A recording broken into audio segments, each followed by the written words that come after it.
माननीय श्री नितिन गडकरी जी, स्वामी जी, माननीय श्री अनुपम खेर जी, पल्लवी जी, शादिया जी, मेरे बड़े भाई उत्पल कौल जी, और सबसे मधुर व्यक्ति अगर मुझसे कोई पूछे विश्व में कौन है तो मैं कहूँगा मोहन बाजू जी, सारे गणमान्य अतिथि लोग, कुर्सियों पे विराजमान लोग और बहुत देर से खड़े हुए कई सारे मेहमान लोग, आप सबका बहुत बहुत अभिनंदन, बहुत बहुत स्वागत। माननीय श्री नितिन जी के लिए मेरे दिल में इसलिए बहुत ज़्यादा आदर है, पहले से जब वो प्रेसिडेंट थे बीजेपी के, क्योंकि जो लोग राष्ट्र के उत्थान के लिए काम करते हैं मैं उन लोगों का बहुत आदर करता हूं, तो आपके लिए बहुत आदर है। आपने अभी आप कह रहे थे कि कश्मीर के सामने स्विट्जरलैंड क्या है, तो मैं आपसे सहमत हूँ। हम और पल्लवी की जब शादी हुई, हम लोग जब हनीमून के लिए स्विट्जरलैंड गए, तो मैं पहली बार स्विट्जरलैंड गया था और मैंने कश्मीर देखा था, कश्मीर के पहाड़ देखे थे, मैंने हिमालय देखा था और मैंने और कोई पहाड़ दुनिया में देखे ही नहीं थे उसके अलावा। तो पल्लवी बड़ी खुश थी, स्विट्जरलैंड एल्प्स की बहुत बातें करती थी। पल्लवी ने कहा एल्प्स देखेंगे, इससे अच्छे कोई पहाड़ी नहीं है दुनिया में। तो जब हम वहां पहुंचे तो मैंने देखा, तो देखते ही साथ मेरा पहला रिएक्शन ये था, अरे ये तो टीले हैं। क्योंकि हिमालय की जो ऊंचाई तो नहीं बोलूंगा, हिमालय की जो विशालता है उसके सामने सब टीले ही हैं। और कश्मीर की जो एक दर्शन और ज्ञान की जो गंगा है, उसके सामने बाकी सब पानी है।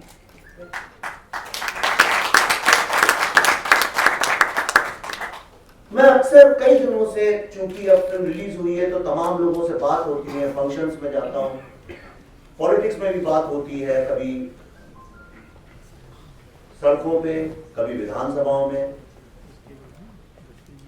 पर मैं देखता हूं सब जगह लोग जब कश्मीर की बात करते हैं तो सबकॉन्शियसली कुछ इस तरह से करते हैं जैसे कश्मीर कोई कटा फटा अलग इलाका है।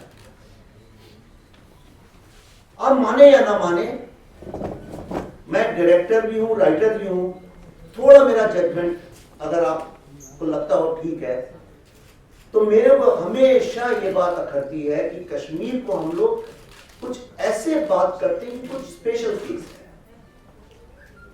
है, लेकिन है तो भारत। ये फिल्म बनाते वक्त सरस्वती को साक्षी मान के आपसे कह रहा हूं, एक सेकंड के लिए मेरे दिल में कभी ये विचार नहीं आया कि वो कश्मीर और ये हम है। वो तो टेररिस्ट लोगों की जुबान है। बिना कश्मीर के भारत की कल्पना करना एक बहुत बड़ा जुल्म, एक बहुत बड़ा गुनाह होगा। और यही बात मैंने जिनने फिल्म देखी है, फिल्म के क्लाइमेक्स में जो अर्जुन बोलता है वो तब वो कृष्ण बन चुका है। अगर आप देखें उसके पहले डायलॉग है फिल्म में जो यासीन मलिक और कई सारे कैरेक्टर्स के ऊपर बेस्ड है बिरला का, जब उसे मिलता है कहता है तुम्हारा नाम अर्जुन है लेकिन तुम दिखते कृष्ण, सॉरी तुम्हारा नाम कृष्ण है लेकिन तुम दिखते अर्जुन जैसे। और वहां से वो हीरो का दिमाग चेंज होता है और अंततः जब वो खड़ा होता है सबके सामने तो वो कृष्ण की तरह बात करता है। यही मेरा, सिर्फ इतना ही मेरा इरादा था और कुछ इरादा नहीं था। इस फिल्म के पीछे सब कहते हैं कश्मीरी पंडितों का सच निकला, लेकिन अगर आप देखें तो उससे ज्यादा सच तो हैवानियत का निकला। ये फिल्म कश्मीरी पंडितों के सच के ऊपर इतनी ज्यादा नहीं है, क्योंकि वो तो जीते जागते सच है। वो तो आप विश्व में कहीं भी जाइए, आपको एक सक्सेसफुल, पढ़े लिखे, एक बहुत बहुत गहरी दर्शन को अपने अंदर लिए हुए, अपने बच्चों के जीवन को संवारते हुए, वो तो चलते फिरते आपको मिल ही जाएंगे। वो चेहरे तो हमारे आसपास रहते ही हैं, हो सकता है आपके पड़ोस में रहते हो, लेकिन एक चेहरा जिसके बारे में आप सुनते हैं कभी देख नहीं पाते, वो है टेररिज्म का चेहरा। टेररिज्म मतलब एंटी ह्यूमैनिज्म, इंसानियत का जो बिल्कुल विपरीत हो सकता है उसे बोलते हैं टेररिज्म। उसका चेहरा कोई जानता नहीं था, और सिर्फ वही चेहरा जो है उसका सच सामने आया है, इसलिए लोग तिलमिला रहे हैं, राजनीति से देखनी है। ये पूरा विश्व आज दो खंडों में बट चुका है। एक वो जो इंसानियत के साथ जुड़े हैं, भले एक्टिविस्ट ना हो, वो जुड़े हैं। हमारी माँ वो थोड़ी एक्टिविस्ट होती है, दादी दादा घर में वो थोड़ी एक्टिविस्ट होते हैं, पर वो कहते हैं इंसान बन के रहो, इंसानियत से जुड़ो, इतना ही मैसेज काफी है। कैसे बनो? हर व्यक्ति को भगवान ने इतनी इंटेलिजेंस दी है। और दूसरा एक तबका है, वो है टेररिज्म का। और टेररिज्म आज एक व्यापार बन चुका है। और जब कोई चीज व्यापार बनती है तो उसमें सिर्फ जो प्रोडक्शन करने, जो फैक्ट्री में जो काम हो रहा है, सिर्फ उससे ही व्यापार नहीं चल सकता। उसके लिए आपको सप्लाई चेन चाहिए होती है, रिटेल चाहिए होता है, उसको एडवर्टाइज करने वाले लोग चाहिए होते हैं, ब्रांड एम्बेसडर चाहिए होते हैं। एक बहुत बड़ा उसके लिए नेटवर्क और इकोसिस्टम लग गया है। तो जो राजनीति की, मैं तो कभी, इतने दिन फिल्म रिलीज हो गए, मुझे तो क्रिटिसिज्म कभी दिखता नहीं है। मुझे तो सिर्फ ये दिखता है ये लोग इंसानियत की बात कर रहे हैं, ह्यूमैनिटी की कर रहे हैं, और ये टेररिज्म के साथ है। मेरे लिए सिर्फ इतना ही, ब्लैक एंड व्हाइट में ये चीज है।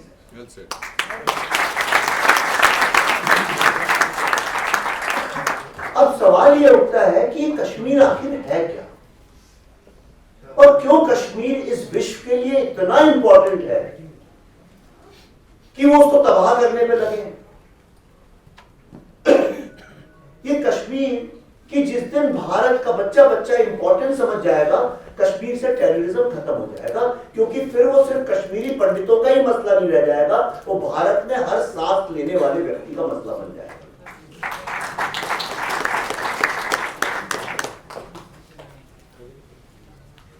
जो लोग प्राणायाम थोड़ा करते हैं, मेडिटेशन करते हैं, वो मेरी बात समझ पाएंगे। और जो नहीं करते हैं, वो कभी आंख बंद करके जरा यहां पे मस्तिष्क की इस जगह पे अपना ध्यान केंद्रित करने की कोशिश करें। और जिस जगह पे वो बिंदु बनता है जहां से सारी चेतना और कॉन्शियसनेस निकलती है, वो कश्मीर है।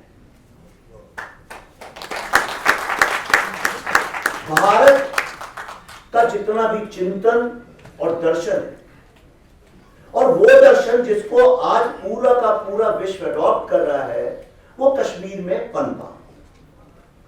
कश्मीर में ही क्यों पनपा? बाकी जगह क्यों नहीं पनपा? क्या कारण है कि कश्मीर में शिव की जो फिलॉसफी, जिसको आज बड़े बड़े नोबेल लॉरेट्स और साइंटिस्ट और बड़ी बड़ी लैब्स, बड़े बड़े साइंटिस्ट ऑर्गेनाइजेशन जिसको मानते हैं, शायद आपको आश्चर्य होगा सुन के कि आज बहुत सारे दुनिया के साइंटिस्ट भारत से शिव की प्रतिमा मंगवाते हैं और रखवाते हैं। आपको दो प्रतिमाएं हमेशा बहुत सारे नोबेल लॉरेट्स क्या मिलेंगी, बुद्ध की और शिव की। ये दोनों ही दर्शन कश्मीर में पनपे। पूरा द्वैत जो है वो कश्मीर में पनपा। उसका कारण क्या है?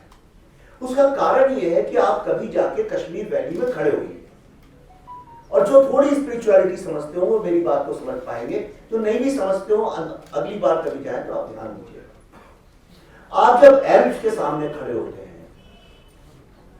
तो ऐसा नहीं प्रतीत होता है कि पूरा ब्रह्मांड का केंद्र यहाँ पे है।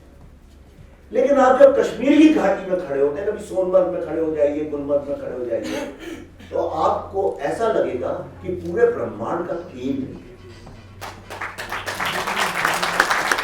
तो अगर ब्रह्म को समझना है, ब्राह्मण बोले या ब्रह्मांड बोले, अद्वैत में ब्राह्मण शब्द भी बहुत इस्तेमाल होता है, अगर उसको समझना है तो बिना कश्मीर को समझे आप समझ ही नहीं सकते। इसलिए कश्मीर बहुत ज्यादा इंपॉर्टेंट है। मेरा इरादा किसी की बुराई करना नहीं था, इसीलिए आप देखिए इस फिल्म में जिसमें पल्लवी का बहुत योगदान है। मैं थोड़ा एक मिनट पल्लवी के बारे में इसलिए बताना चाहता हूं कि जो शिव, जिस शैविज्म को हम मानते हैं, वो शिव अधूरे हैं।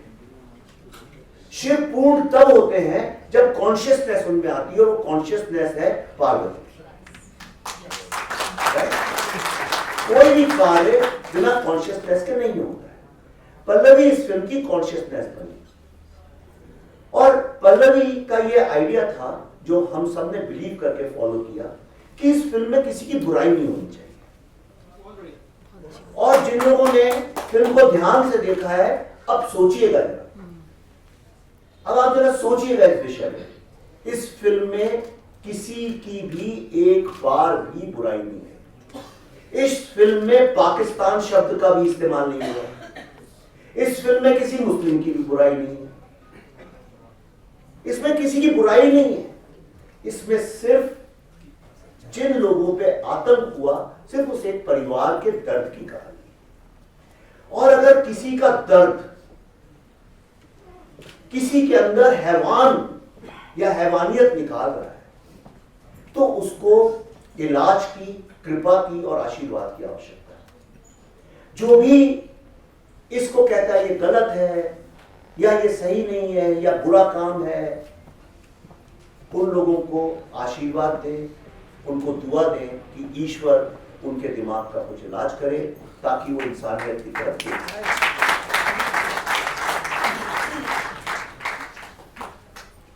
ये कोई फिल्म बिल्कुल भी सांप्रदायिकता नहीं फैला रही है। मैं इस बात को किसी भी प्लेटफॉर्म पे चैलेंज करके कह सकता हूं। मेरे पिछले 10 दिन में BBC, New York Times, Time magazine, Al Jazeera, French की जो ड्यूइश वेल, ये सारे लोगों ने गडकरी की इंटरव्यू की और उनका पहला सवाल यही होगा कि आपकी फिल्म से तो इतनी हेट पैदा हो गई और दुनिया भर में इसके हजारों वीडियोस घूम रहे। ये सब ने मुझसे एक सवाल पैदा किया। तो मैंने उनसे बोला, आप मुझे गिनती करके बताइए कितने हैं। कहते बहुत सारे हैं। मैंने कहा फॉर एग्जाम्पल अगर आपने बहुत सारे देखे, 4-5 बताइए। तो एक के अलावा कोई कुछ नहीं बता पाता है। तो ये एक तरह का झूठ है, ये जो एक वेस्ट अपने वेस्टेड इंटरेस्ट के कारण करता है, पर इस वक्त उसको इग्नोर करना चाहिए। जो सबसे बड़ी बात इस फिल्म ने पैदा की है, पल्लवी हमेशा बताती है, इस फिल्म में डायलॉग है। जब अनुपम खेर जी के 2 डायलॉग है। पहला डायलॉग मैं आपको बताता हूं, जो मुझे एक बहुत बुजुर्ग, करीब 90 साल के होंगी, 90-91 की होंगी, उन्होंने मुझसे ये बात बोली थी। उन्होंने बोली थी हमारे कश्मीर को ऐसे छोड़ दिया है जैसे ये कभी भारत का था ही नहीं। और वो अनुपम खेर जी भी उसमें डायलॉग बोलते हैं।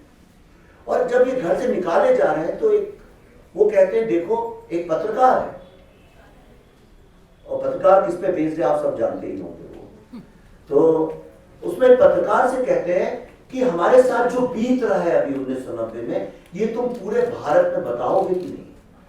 मुझसे वादा करो कि तुम ये बताओगे, क्योंकि जब भारत में लोगों को हमारे बारे में पता चलेगा तो देखना सारा भारत हमारे सपोर्ट में खड़ा हो जाएगा। पर 32 साल उस मीडिया ने बताया ही नहीं। लोगों की गलती नहीं है, लेकिन देखिए आज जब सारी दुनिया को सच पता चला तो किस तरह पूरा भारत कश्मीरी हिंदुओं के साथ था। वो साधु स्वामी जिनने कभी जिंदगी में थिएटर में नहीं गए, वो माता पिता लोग जो कभी जिंदगी में थिएटर में नहीं घुसे, वो लोग व्हील चेयर में बैठ बैठ के आज सिनेमा में जा रहे हैं और बाहर निकल के जो मिलता है उसको गले लगाते हैं और कहते हैं I am sorry. Whites, blacks, Hispanics, Chinese लोग, ताइवान के लोग, मुझे कोई बता रहा था अमेरिका में फिल्म देख के जब बहुत सारे अभी ह्यूस्टन में व्हाइट्स और ब्लैक सब निकले तो जो भी इंडियन मिल रहा था उसको गले लगा के कहते आई एम सॉरी। पॉजिटिव की तरह जब फोकस करते हैं तो आप देखिए दुनिया बहुत खूबसूरत बनती जाती है। ह्यूमैनिटी की बात मैंने बहुत सुनी थी, पर ह्यूमैनिटी होती क्या है मैं नहीं जानता था। पर ह्यूमैनिटी क्या होती है ये मुझे तब पता चला जब हमने इस फिल्म की यात्रा शुरू की 4 साल पहले। हम लोगों से इंटरव्यू करते रहे, जगह जगह उनके जाके उनका दर्द समझते रहे, और वो दर्द को बिना छल कपट के, बिना अतिशयोक्ति के, बिना जोड़ या घटाए हुए, जैसा हमें बोला गया था, जो हमारा वादा था, उसी ईमानदारी से हमने लोगों तक पहुंचाने की कोशिश की।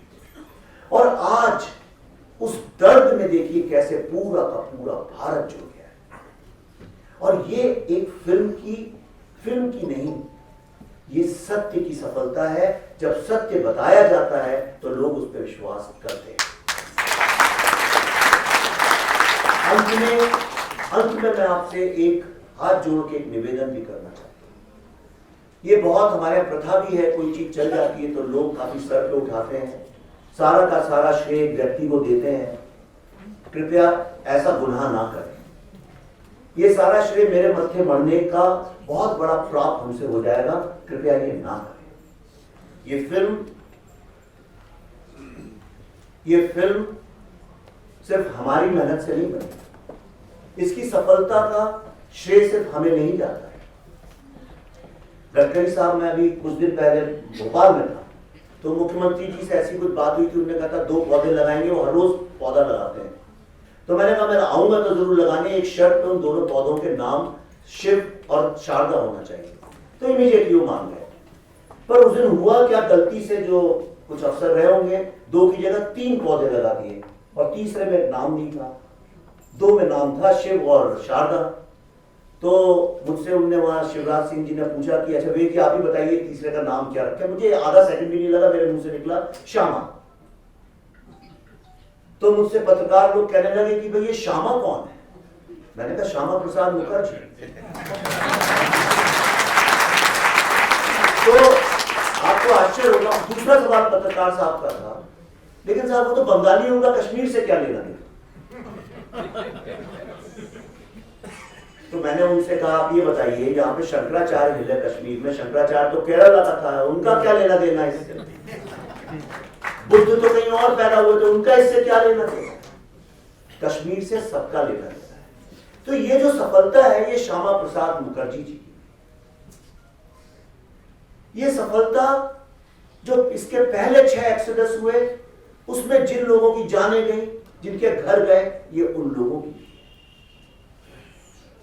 ये सफलता कुछ दिन पहले टीकालाल टपलू जी, उनके नाम पे कॉलोनी का नाम रखा गया, उनके पुत्र शायद यहीं थे, मुझे दिखे भी थे कहीं। हाँ वो दिखे थे। ये उनकी भी सफलता है। ये सफलता उन सारे एक्टिविस्ट लोगों की है, उत्पल जी जैसे लोगों की, मोहन जी जैसे, सुरेंद्र कौर और तमाम लोगों की, जिनने 32 साल से एक दिन भी इस एक्टिविज्म की लौ बुझने नहीं दी। बहुत सारे एक्टिविज्म ऐसे होते हैं जिसमें इमीडिएट रिवॉर्ड मिलता है। ये एकमात्र ऐसा भारत का एक्टिविज्म है जिसमें बिना किसी आशा के लगातार ये लोग लड़ते रहे, निश्चल भाव से, बिना अपने लिए कुछ निस्वार्थ नहीं। ये सफलता उन सब भारतवासियों की है।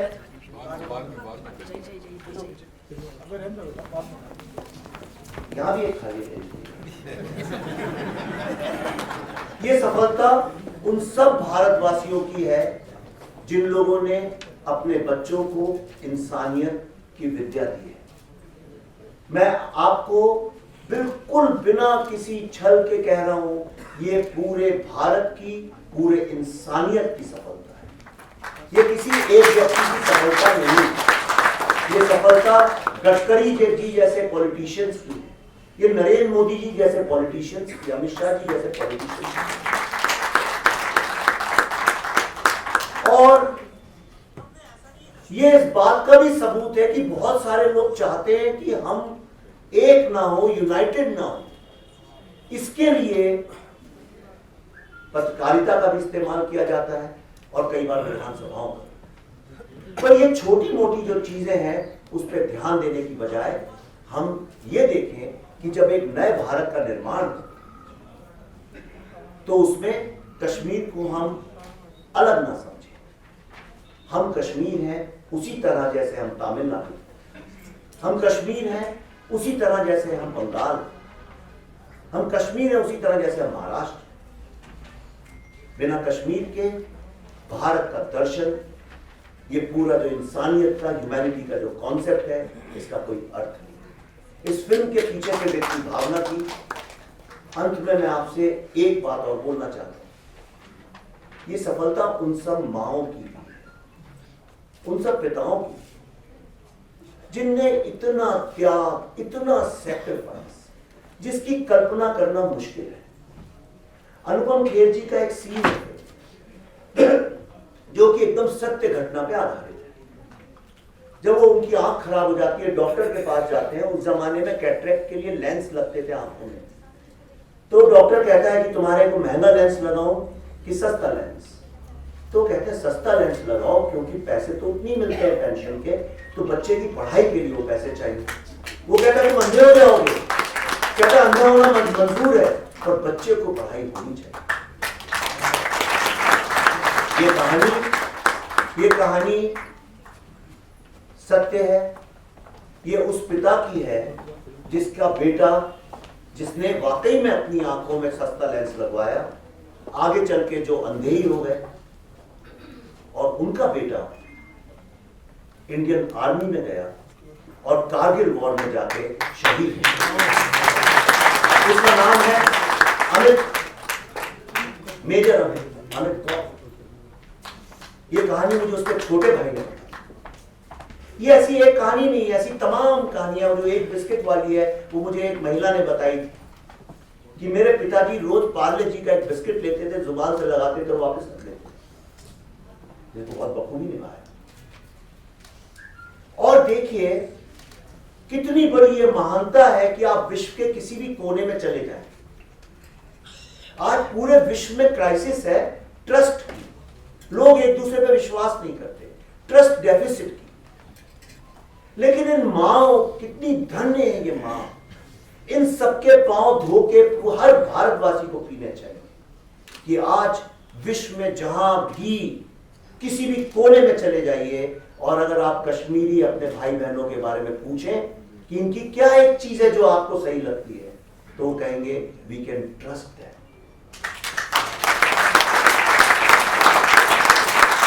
तो टेस्ला बनाता है, अगर कोई टेस्ला बनाता है या कोई नई कार बनाता है या कोई नई मशीन बनाता है, तो उनको तो मैन ऑफ द ईयर करके बड़ी बड़ी मैगजीन्स में उनकी फोटो चलती है।